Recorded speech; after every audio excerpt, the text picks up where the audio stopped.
Good morning students. तो बेटा इस वीडियो लेक्चर में हम लोग कॉन्सेप्ट पढ़ेंगे सोलेनोइड का और इलेक्ट्रोमैग्नेट का।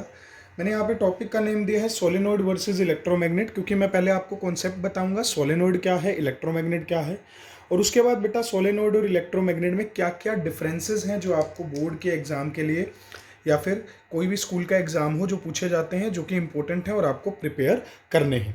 So what is a solenoid? It is a large number of turn off copper wire in the form of a cylinder. अभी आपको थोड़ी सी कंफ्यूजन हो रही होगी, लेकिन जब मैं डायग्राम ड्रॉ करूंगा तो बेटा समझ में आ जाएगा आपको।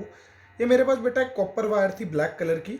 मैंने इस कॉपर वायर को टर्न्स देके एक सिलेंडर की फॉर्म में अरेंज कर दिया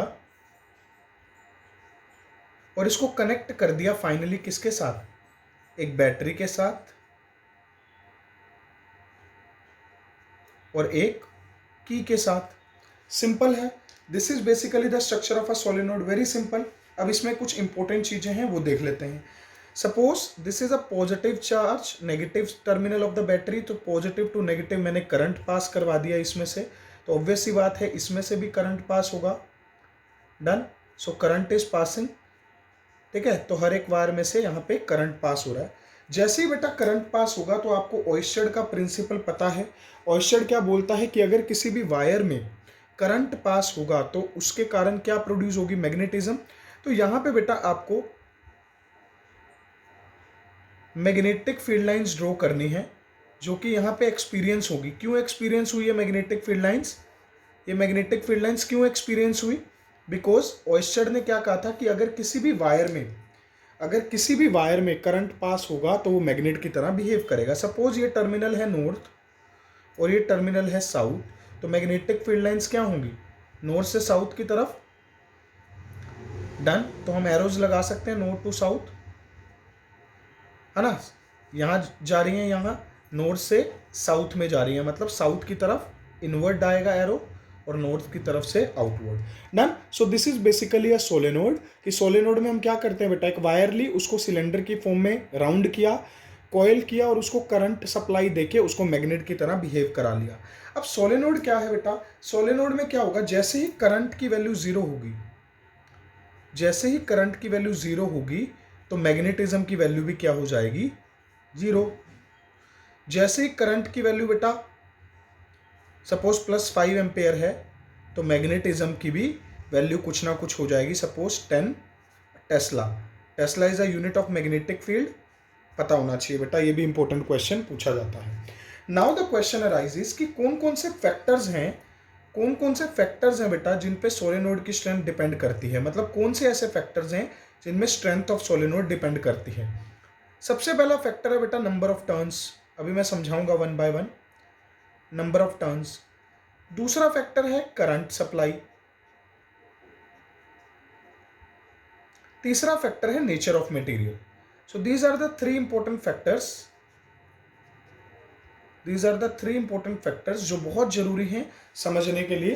पहला number of turns. Number of turns का मतलब क्या है? जितना नंबर ऑफ टर्न ज्यादा होगा बेटा और उतना मैग्नेटिक फील्ड भी क्या होगा? ज्यादा।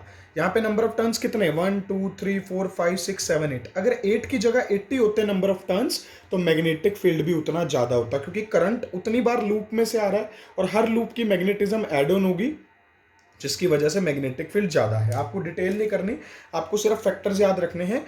मोर the number of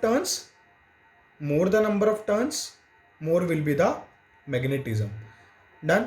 second is current. Simple सी बात है बेटा, अगर करंट ज्यादा होगा, अगर करंट की वैल्यू ज्यादा होगी तो मैग्नेटिक फील्ड भी ज्यादा होगा। अगर आपने इस सोलेनोइड को 2 वोल्ट की बैटरी से लगा दिया, मान लो 2 वोल्ट की बैटरी से लगाया तो करंट सप्लाई कम, मैग्नेटिज्म कम। 50 वोल्ट की बैटरी से लगाया तो करंट सप्लाई ज्यादा, मैग्नेटिज्म भी ज्यादा। तो जितना ज्यादा करंट उतना ही ज्यादा मैग्नेटिक फील्ड, क्योंकि ऑयस्टेड ने कहा करंट पास करोगे उसके कारण मैग्नेटिक फील्ड है, तो जितना ज्यादा करंट पास करोगे उतना ज्यादा magnetic field. Now the nature of material. बेटा अगर इसमें हम, वैसे ही सोलेनोइड जो है वो अच्छा मैग्नेट माना जाता है, लेकिन अगर इसमें हम सॉफ्ट आयरन कोर यूज कर ले। सॉफ्ट आयरन कोर क्या होती है बेटा? आयरन ही है, उसका एक मटेरियल, आयरन जैसा एक मटेरियल होता है, उसको सॉफ्ट आयरन कोर बोलते हैं। अगर हम सॉफ्ट आयरन कोर यूज कर लें तो इसका मैग्नेटिज्म कई गुना बढ़ जाएगा। तो नेचर ऑफ मटेरियल भी काफी इंपॉर्टेंट रोल प्ले करता है। अब अगर बात बेटा सॉफ्ट आयरन कोर की हुई है तो सॉफ्ट आयरन कोर से ही आगे हम इलोंगेट करते हैं टॉपिक। अगर मैं सोलेनोइड में, ध्यान से सुनना, अगर मैं सोलेनोइड की स्ट्रेंथ बढ़ाने के लिए बीच में सॉफ्ट आयरन कोर का सिलेंडर लगा दूं, सॉफ्ट आयरन कोर का सिलेंडर लगा दूं, तो क्या होगा, मेरे पास क्या बन जाएगा, इलेक्ट्रोमैग्नेट। Very simple. यानी कि सोलेनोइड और इलेक्ट्रोमैग्नेट में बेटा कोई खास फर्क है ही नहीं। मेन फर्क क्या है कि आपने क्या करना है, एक सॉफ्ट आयरन कोर का सिलेंडर लिया, सपोज यहां बना देता हूं बेटा एक cylindrical shape, this is a soft iron core cylinder, और इसके ऊपर, इस सॉफ्ट आयरन कोर के ऊपर क्या कर दिया हमने, जो वायर है उसको लपेट दिया। पहले कैसे वायर लपेट रहे थे, नॉर्मल, अब ये क्या है, सॉफ्ट आयरन कोर है, इसके ऊपर वायर लपेट दी।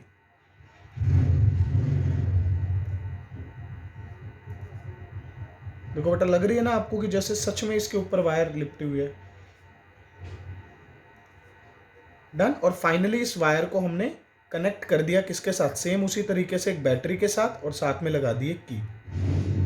डन। होगा क्या, बाकी कॉन्सेप्ट बिल्कुल सेम रहेगा बेटा। जैसे ही इसमें से करंट पास होगा, करंट पास होगा, ये भी किसकी तरह बिहेव करेगा, एक मैग्नेट की तरह। एक साइड नॉर्थ पोल बन जाएगी और एक साइड बन जाएगी south. Done. So this will behave like electromagnet. अब देखो ध्यान से, इन दोनों में फर्क क्या, मेनली स्ट्रेंथ का है बेटा। Electromagnet is comparatively stronger than the solenoid, क्योंकि इसमें क्या है, सॉफ्ट आयरन कोर लगी हुई है। Now the question arises, what are the factors, इसके कौन कौन से फैक्टर्स हैं जो इसके मैग्नीट्यूड को अफेक्ट करते हैं। Factors affecting solenoid strength, factor affecting electromagnet. बेटा फर्स्ट और सेकंड फैक्टर सेम है, तो ये आप लिखोगे, चाहे सेम है, मैं नहीं लिख रहा, लेकिन आप सेम नहीं लिखोगे, आप इसको दोबारा से लिखोगे। More the number of turns, more will be the magnetism, more the value of current, more will be the magnetism. तीसरा और बहुत इंपॉर्टेंट फैक्टर क्या है, air gap between the poles. Air gap between the poles, poles के बीच में कितना air gap है, ये भी बहुत ज़्यादा मैटर करेगा। ये भी बेटा जी बहुत ज़्यादा मैटर करेगा कि स्ट्रेंथ ज़्यादा है या कम है। एयर गैप बिटवीन पोल्स का मतलब क्या है, फॉर एग्जाम्पल मेरे पास एक सोलेनोइड होता जिसकी शेप यू शेप होती,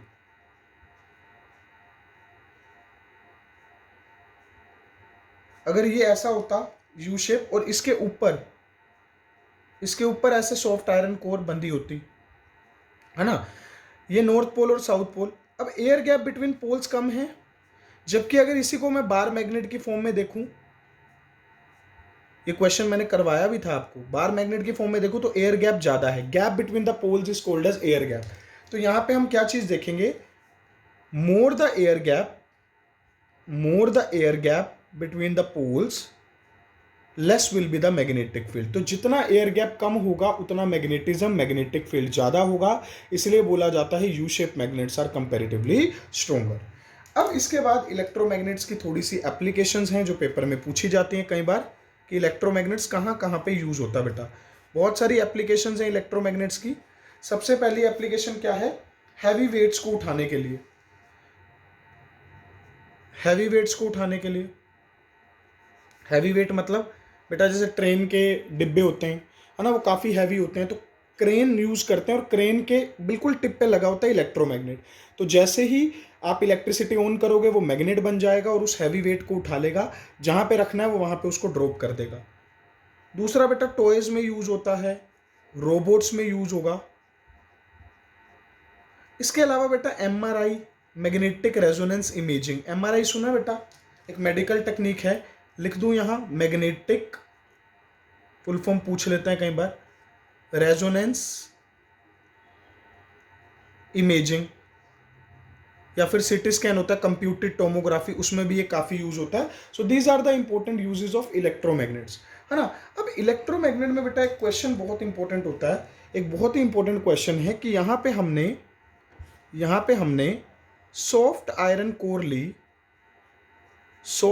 कोर ली, क्या हम सॉफ्ट आयरन कोर की जगह स्टील ले सकते हैं? क्या हम सॉफ्ट आयरन कोर की जगह स्टील ले सकते हैं? तो आंसर आएगा नो। नो। अब ये नो का आंसर क्या है, ध्यान से सुनना। बेटा जो सॉफ्ट आयरन कोर है उसकी खास बात क्या है, उसकी खास बात क्या है, इट मैग्नेटाइज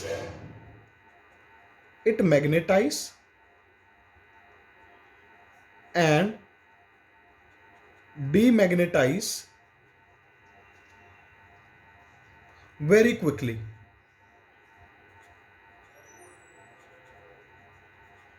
ये मैग्नेटाइज और डीमैग्नेटाइज बड़ी क्विक हो जाता है। कैसे? मान लो बेटा मेरे पास ये एक इलेक्ट्रोमैग्नेट है, इस इलेक्ट्रोमैग्नेट ने स्केच को पिक करना है, तो जैसे ही इसको टच किया, जैसे इसको टच किया, इलेक्ट्रिसिटी दी, ये मैग्नेट बन गया, इसने इसको उठा लिया, तो यहाँ से उठा लिया, उठाने के बाद जहां रखा वहां इलेक्ट्रिसिटी रोकेंगे, ये यहाँ से डी अटैच हो जाएगा, होगा।